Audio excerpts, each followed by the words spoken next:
બધાની પાસે છે. કોઈની પાસે 1% છે, કોઈની પાસે 2% છે, તો કોઈની પાસે 100% છે. તો આ દાન છે, કોઈને ખબર છે? તો આ દાન છે નડતર દાન. આપણે કાંઈ જ ન કરી શકીએ ને તો સમાજને નડવાનું બંધ કરીએ ને તો આ દાન પણ ખૂબ મહત્વનું દાન છે. આજે જે આપણી સંસ્થાઓ જે મુશ્કેલીઓ વેઠી રહી છે ને એ આ નડતર દાતાઓને લીધે છે. જો આપણે આ દાનનું જો બલિદાન દઈ શકીએ ને તો એક જ દિવસમાં બધું દાન ભેગું થઈ જાય અને આપણો સમાજ ખૂબ આગળ આવે.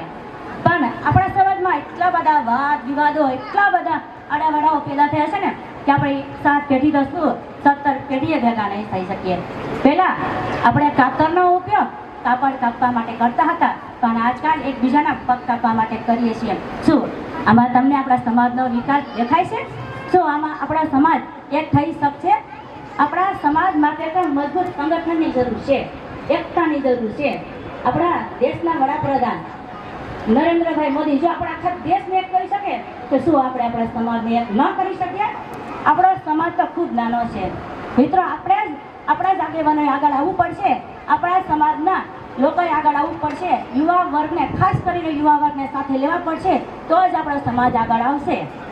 અને કહેવાય છે ને કે લાકડાને હથોડાથી તોડી શકાય છે, હથોડાને આગથી બિગાડી શકાય છે, આગને પાણીથી બુઝાવી શકાય.